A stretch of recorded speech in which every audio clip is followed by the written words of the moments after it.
Welcome to this Zentangle Quickie. My name is Heather Hartwick Gladden. I'm a Certified Zentangle Teacher. And today we're going to take a look at the Tangle Sundy from CZT Barbara Burgess.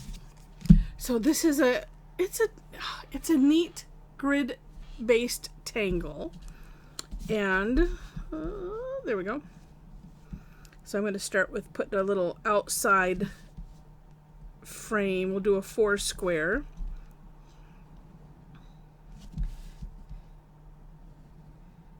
And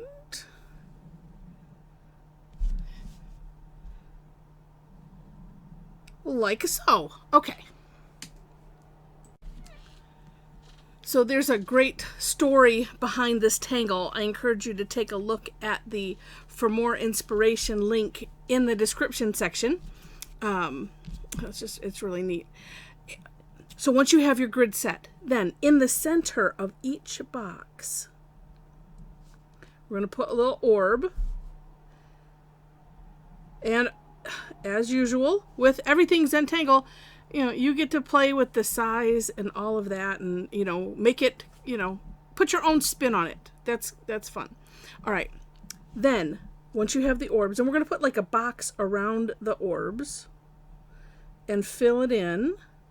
The nice thing about this is that if you get oil like that, something that's a little more rectangular and you want to adjust it, although the tangle is forgiving, so you really don't have to worry about it so much.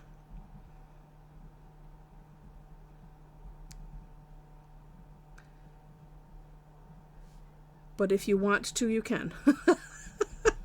We'll leave it at that. All right. And the other nice thing, that just occurred to me, if you make your orb a smidge bigger than you think you want it, then when you put the box around it, like this one, if you need to course correct around, and then you can, and you have room. Just a thought. All right, then. And this is one of the biggest parts that makes it very forgiving. From the corners of your squares that you've just made to the corner of the box that it's in, we're going to just draw a straight line from each corner to corner, or corner to, because some of my corner on the edges there are a little round. That's okay. And if you have wonky grids, like my grids are usually wonky, this is what makes it forgiving, is just focusing on corner to corner, corner to corner. And then if you have some, like this one little bit that's jotted out, watch how it disappears. Oh, it's magic. After a while, you get used to the things that you don't have to worry about.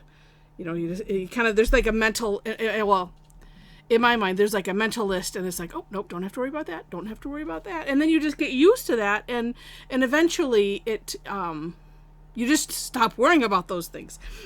And it's just kind of fun. All right, next, we're going to aura. Now, although some of me, wait, let me look at her. Okay, so here's how she has it. We're going to aura, so like this one, I'm going to do the top and the bottom. This one, we're going to do side to side. And we'll just alternate that way. One thing I found nice was to start it kind of center-ish from the box. And then, now I'm going to say you have a choice to fill it in. In hers, she filled it in. But just like I said before, this is Zentangle. Oh, let's see what I did. Oiks. I can't go back now. Okay, I'm going to do it differently. I'm going to do one of the variations that she has.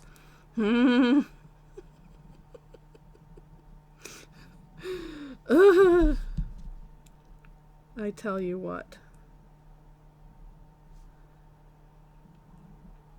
To alternate them. So here's what I was also thinking. Oh, that's right. I was going to do this. I'm going to do these sides this way. It's kind of like a fragment, each individual box. So then you can, you can it'll only go two ways, right? This way or this way. Doesn't matter how you do it. So however which way you want to do these. It's up to you. What I was thinking is like, well, you know what? Why not put them in all the boxes?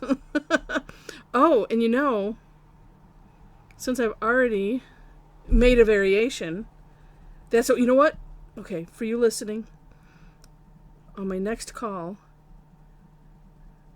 we're going to substitute the word mistake, because, we come up with our own words. Like, there's no wonky, whimsical is the new wonky. Is that the right? I always get that mixed up which direction to go with that. We don't say wonky, we say whimsical. Sloppy, I insert rustic. So now we're going to add, I'm going to have to make a word substitution list and put it somewhere on my website for sure. And so oops or mistake is variation. And you know what? I mean, you've heard this saying, right? Words matter, and they do. There's a really neat book, and I had listened to the story. It was a speaker that I had heard, and the book is called. I think he's since passed, but the book is called "Remember the Ice," and it's really interesting. Long story short. He walks. I'll try to make it short. The guy walks into. This is in like a desert somewhere, Arizona, someplace here, and into a party store, and he's asking, "Well, how are the ice sales?" He saw the sign by the register says, "Don't forget the ice," and he said, and the guy, said whatever it was. They weren't necessarily good or bad, and he said, "Well, I think I could increase that. Do you mind? Can I take a marker and a piece of paper?" And so he redid their sign and made it say, "Remember the ice." And then he stayed away on purpose for a while and came back and said, "So how are your ice sales?" And he's like, "I've had to order 3 times as many." Words are important. Our brains are computers, and the words we use, the words we hear are input. And this is a hobby I've had for some time, being a teacher of music and other things, just to pay attention to stuff like that. It is so hard, number one, to change your wording.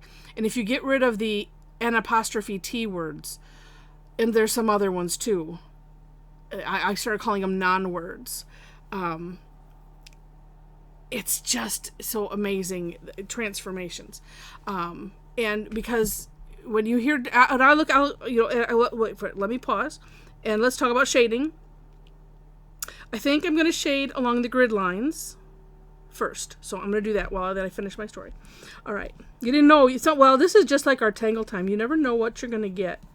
Actually, I might just do inside of those triangles because that's kind of neat. I'm going to do that. Oh, and look at me breaking my own little rules here. Have to do something. All right. There we go. And then I will spread that out as I finish. Anyway, I've noticed in my music students when I would change words, and it is very difficult to do. I don't know if I'll have to look and see. I mean, you can look and see the author's name. I think his name was Bob Nicol, McNichol, something like that. If I find a link, I'll put it in the description section, or contact me if you're interested. But you should be able to just find "Remember the Ice." But it's not an easy thing to change your words, but it is so effective. So I was equating it to like a math analogy. And if you think, it's like a plus and a minus cancel each other out, right? So you have in an N''T word, that's what I'm going to call it. For instance, don't. You have do, and then you have not, which is the apostrophe. So that looks kind of neat, even without doing the other inside there. That might give me graphite remorse, maybe. I don't know, but I kind of like the way that is. Ooh, I might, okay, I'm going to finish my math analogy and look at it. So you have do, which is a positive, and not, which is a negative. And you put those together and they cancel each other out. So and he didn't, this is my premise of his book. So when you use that word, and in his analogy, he said on the first sign, don't forget the ice. If you erase don't, then you're left with forget the ice. And so what he did was take that non-word, put in a word, this is what you want, remember the ice. And then people remember the ice. So fun facts, fun tips, whatever, inside the brain of Heather for a minute. Give it a try and let me know in the comments.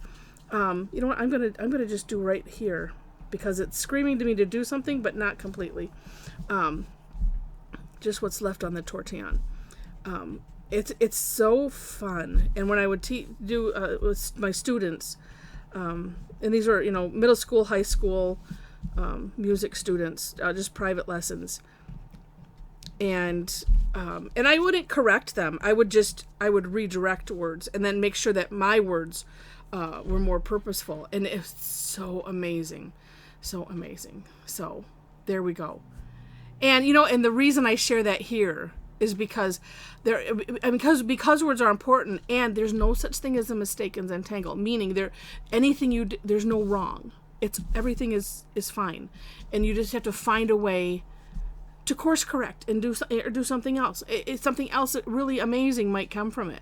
So that's why I'll share a little philosophizing in here too. So thanks for listening. And I hope you enjoy. I bang the table and the table vibrates, or the camera vibrates. I hope you enjoyed this and the little extra. And if you did, please click the like button. And I see this orb needs to be fixed. Needs to be course corrected. That's why I also use that word. It's a process. It's always have to be on top of those words. I will tell you that. So if you liked it, please click the like button. If you liked it enough to see more, I don't philosophize a whole lot. Just every once in a while, when something catches my brain, I share. Just so that way you don't think I'm gonna, spend, well, I didn't even spend a half an hour. So there we go. Anyway, so if you liked it enough to see more, would love to have you be a subscriber to the channel. In that description section, I mentioned links to step outs. Do take a look. I mean, besides reading the story, Barbara has some other some neat variations and it tied into a tile. And it's just really, really neat. And then also on Linda Farmer's little thumbnail, because that's also part of it, she just did the outline and filled in with gray on the inside. So that's another thought on that one. So besides that, links on ways to connect with me if you wish. I have a link to my Facebook page, my website, where you'll find that I do classes. Actually, if you follow my Facebook page, if you happen to be on Facebook, I post classes and other interesting things there. Daily Tangle, you can subscribe to my blog as well, and I send out the Daily Tangle and other interesting things. Also, if you'd like to be part of the conversation of Zentangle, we have a Tangle Addicts community. Amazing, amazing group of people. Super supportive, super fun, and super inspiring too. Just to see what other people do and be able to talk and, well, what did you do there? What did you do here? What did you use?